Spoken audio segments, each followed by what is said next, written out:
Hello everyone, मैं आपका दोस्त शफीमत और आप देख रहे हैं हमारा यूट्यूब चैनल दी अकाउंट्स। दोस्तों, आज का हमारा टॉपिक 26 AS से है। अगर आपका बुक्स ऑफ अकाउंट्स ऑडिट के लिए जाता है तो आप याद रखिए, बिना 26 AS के आपका ऑडिट पूरा कंप्लीट नहीं हो सकता। तो ये हमारे लिए बहुत ही इम्पोर्टेंट है कि 26 AS क्या है, उसमें कौन कौन किस तरह का डेटा उसमें रिफ्लेक्ट करता है, और अगर डेटा उसमें रिफ्लेक्ट करता है तो उसकी अकाउंटिंग हमें अपने बुक्स में किस तरीके से करनी है। तो ये आज मैं आपको बिल्कुल लाइव में करके सिखाने वाला हूँ, अब वो भी टैली पे। इसलिए दोस्तों, पूरी जानकारी के लिए आप हमारे साथ एंड तक आप ज़रूर बने रहें। और दोस्तों, हमारा लाइव क्लास ऑनलाइन मोड में बहुत ही जल्द शुरू होने जा रहा है। अगर आप इंटरेस्टेड हैं और इस फील्ड में हर तरह का काम अगर सीखना चाहते हैं तो आप हमारे ऑनलाइन लाइव क्लास को भी आप ज्वाइन कर सकते हैं। अधिक जानकारी के लिए हमारे स्क्रीन पर दिए हुए नंबर पर भी कॉल कर सकते हैं, या फिर हमारे ऑफिशियल वेबसाइट theaccounts.in को भी आप विजिट कर सकते हैं।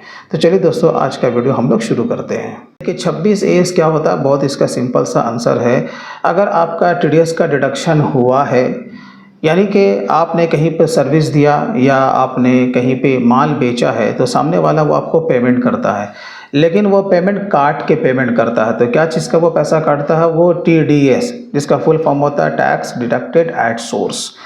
तो जब TDS का पैसा काटा जाता है तो वो जमा करता है, क्योंकि वो पैसा सरकारी खजाने में आप ही के पैन कार्ड के नाम से जमा होता है। तो वो आपको कहाँ दिखता है? 26 AS में। आपके हो सकते हैं कि कई तरह के ऐसे काटने वाले हो सकते हैं, जिसे कि हम लोग डिडक्टर कहते हैं, और आपका अगर कटता है तो उसे डिडक्टी कहते हैं। तो आपके अलग अलग काटने वाले हो सकते हैं। तो वो क्या करेंगे? क्वार्टरली वे में अपना TDS का रिटर्न फाइल करेंगे। तो फिर वो आपको कहाँ रिफ्लेक्ट होगा? 26 AS में।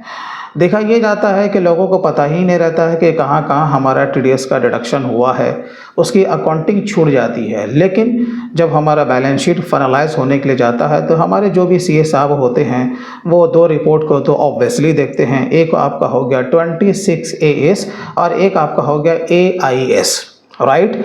वो जब तक उसे देखेंगे नहीं, वहाँ से मैचिंग नहीं करेंगे, तो आपका ऑडिट भी पूरा कंप्लीट नहीं हो पाएगा। तो आपका अगर TDS का डिडक्शन हुआ है, याद रखिएगा, वो वहीं पर आपका रिफ्लेक्ट करेगा।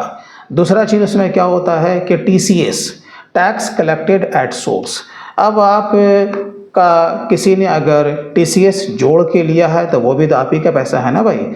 तो वो TCS का भी वो रिटर्न फाइल वो करेगा। वो भी कहाँ दिखेगा? 26 AS में ही दिखेगा, राइट। और अगर आपने अपने तरफ से कोई इनकम टैक्स का पेमेंट किया है तो वो भी आपका कहाँ दिखेगा?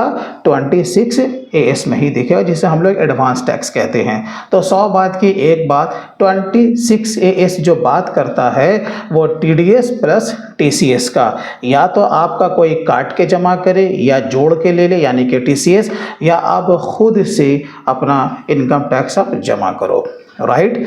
अब इसे कैसे देखना है, इसके लिए आपको जाना पड़ेगा इनकम टैक्स के पोर्टल पे। आपको ये जो ऑफिशियल वेबसाइट है, आपको यहाँ पे आ जाना है, सीधा आपको लॉगिन करना है आपको अपने यूज़र ID एंड पासवर्ड से। कंटिन्यू, यहाँ पे आपको चेक मार्क करना है, देन आपको अपना पासवर्ड देना है, देन कंटिन्यू। यहाँ पर आ चुके हैं, आपको चले जाना है ई फाइल में। ई फाइल में ही आप जब जैसे क्लिक करेंगे तो यहीं पे आपको पहले वाले में रहना है इनकम टैक्स रिटर्न्स, और यहीं पे आपको दिख जाएगा व्यू फॉर्म 26 AS। चलिए इस पर क्लिक कर देना है, कंफर्म।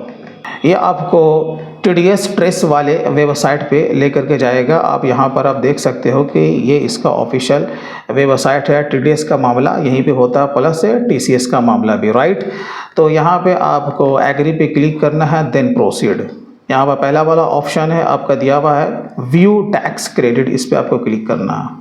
यहाँ पे आप जिस भी असेसमेंट ईयर का आप डेटा को देखना चाहते हैं वो यहाँ पर से आपको सेलेक्ट करना है। दूसरा आपका दिया रहेगा व्यू एज, ठीक है, आपको कैसे व्यू करना है।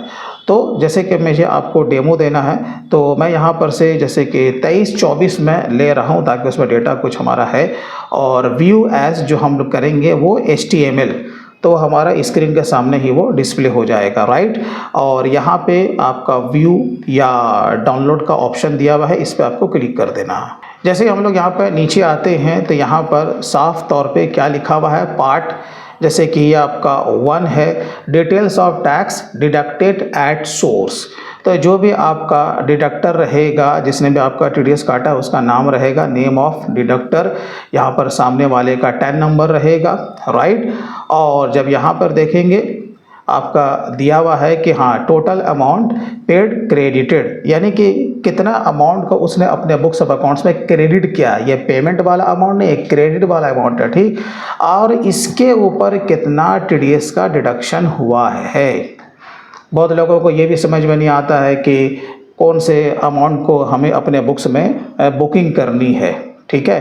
तो मैं आपको बता रहा हूँ, आप यहाँ पर उसे कैलकुलेट भी आप कर सकते हैं कि जो भी टीडीएस का रेट है।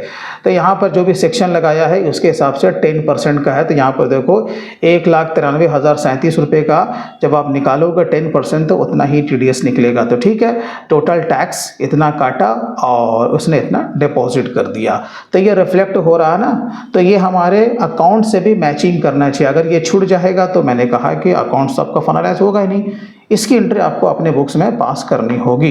तो हर जगह आप जब देखोगे तो जितने भी आपके अलग अलग नेचर के डिडक्टर हैं, तो जहाँ तक टीडीएस का मामला है वो भी आपका रिफ्लेक्ट करेगा, जैसे कि मैंने शुरू में कहा था। और जहाँ आपका टीसीएस का मामला होगा वो भी आपका यहीं पर रिफ्लेक्ट हो जाएगा। ये डिपेंड करता है आपके ट्रांजैक्शंस के ऊपर, ठीक है। अब सवाल यह है कि सीए साहब आपको क्या करेंगे, इसका प्रिंट आउट आपको दे देंगे। इसका मैं डिटेल भी आपको दिखा देता हूँ कि आपको कैसे देखना, अगर आपको मौका मिले।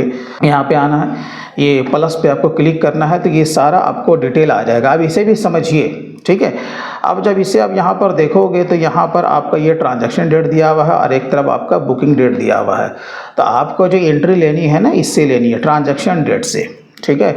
ये तो बंदे सामने वाले ने, यानी कि जो रिटर्न फाइल किया है वो इसका डेट है। तो हमें ये वाले से एंट्री लेनी है, क्योंकि उसके पास बिल गया तभी तो वो एंट्री ले रहा है ना भाई। तो ये डेट भी आप इसको पकड़ सकते हैं। और बाकी आपको ये देख लेना है कि आपका जीएसटी के साथ था या विदाउट जीएसटी, राइट। ये डिपेंड करता है कि आपके पास जीएसटी नंबर है या नहीं। अगर बिना जीएसटी के बिलिंग हुआ है तो फाइनल फिगर आपका यही हो जाएगा, ठीक है। और बाकी इधर वाला आपका क्या हो जाएगा, टीडीएस हो जाएगा। लेकिन इसका जो फॉर्मेट है वो आपको पीडीएफ फाइल में दिया जा सकता है, राइट। तो वो कहाँ से होगा ये मैं आपको बता देता हूँ। देखो यहीं पर आपका नीचे में ऑप्शन दिया हुआ है एक्सपोर्ट एज पीडीएफ, बस इस पर आपको क्लिक कर देना है। यही चीज़ आपको मिलेगा। यहाँ पर आपका सेक्शन भी दिया हुआ है 194 JB। तो यहाँ पे आपको देख करके इसका डेट के हिसाब से अकाउंटिंग कर रहा है। कितने लोग तो शॉर्टकट भी मार देते हैं, सीधा वो ये वाला बुकिंग करेंगे, इतना टीडीएस काटेंगे, काम खत्म हो जाएगा। लेकिन अगर आप सिस्टमेटिक करना चाहते हैं डेट वाइज कर सकते हैं, राइट। अब इसे करना कैसे है मैं आपको बता देता हूँ। आपको आ जाना है टैली में। आपने सर्विस दिया है ना, ऑफ कोर्स आपने सर्विस दिया है। चलिए, तो आपको क्या करना पड़ेगा, सेल में आपको आ जाना है, या ऐसे जनरल में भी एंट्री आप ले सकते हैं। जो भी पार्टी है उसे आपको सेलेक्ट कर लेना है। ये मैंने ले लिया, ठीक है। और क्योंकि मैं सर्विस मैंने दिया है, ठीक है। तो जब मैंने सर्विस दिया है तो इस मोड में तो आपका काम नहीं होगा। इसके लिए आपको मोड को चेंज कर लेना है। यहाँ पर आना है और यहाँ पर अकाउंटिंग इनवॉइस आपको ले लेना है, ठीक है। अब यहाँ पे आपने जो भी सर्विस दिया है, मैं एज्यूम कर रहा हूँ कि मैं अनरजिस्टर्ड हूँ, मैं रजिस्टर्ड नहीं हूँ, ठीक है। अब मैं यहाँ पे क्या करूँगा, यहाँ पर जो भी हमारा सर्विस है, जैसे कि हमारा ट्यूशन फ़ी ही है, मैंने यहाँ पर बनाया ऑनलाइन टीचिंग फ़ी करके, ठीक है। अब ये मेरे लिए क्या हो जाएगा, डायरेक्ट इनकम है, ये मैंने ले लिया। जीएसटी से कोई माने मतलब नहीं है, इसको मैं जीएसटी से मैं बाहर ही रखना। अब यहाँ से मैं कोई भी एक बिल में ले लेता हूँ, जैसे कि यही वाला बिल है, मैं यहाँ से कॉपी किया, यहाँ पे लाके पेस्ट कर दिया, राइट। अब यहाँ पे हमारा काम हो गया, क्योंकि जीएसटी तो लगाना है नहीं। यहाँ पे जो भी बिल नंबर होगा वो हम डाल देंगे और इसे एक्सेप्ट कर लेंगे, हो गया ना। इसी तरीके से आपका जितना भी इनवॉइस है डेट वाइज, राइट, आपको मिलान कर लेना है, डेट के हिसाब से आपको एंट्री ले लेना है। अब उसने कितना टीडीएस काटा भाई, इसके अगेंस्ट में 3046 यानी कि 10% का उसने यहाँ पे टीडीएस काटा है। तो यहाँ पर से हम क्या करेंगे, अल्ट आई को प्रेस करेंगे, एक वाउचर को हमने इंसर्ट कर लिया, जर्नल में चले जाएंगे, राइट। अब यहाँ पर पहले डेबिट है ना, तो डेबिट अब आपका क्या होने वाला, पार्टी तो नहीं होगा, पार्टी तो हमें पैसा ला के देगा ना भाई, है ना। तो यहाँ पे डेबिट क्या होगा, वही आपका टीडीएस। एक आप टीडीएस काटते भी हो, दूसरा आपका टीडीएस किसी ने काटा है, तो दोनों का लेजर अलग अलग बनेगा, राइट। तो यहाँ पर मैं बना लेता हूँ अल्ट सी करके टीडीएस डिडक्टेड करके, ठीक है। आप इस तरीके से बना सकते हैं। इसका ग्रुप क्या होना चाहिए, करंट एसेट, क्योंकि ये मेरा संपत्ति है। चलिए यहाँ पर करंट एसेट्स हो गया, कंट्रोल ए से सेव कीजिए।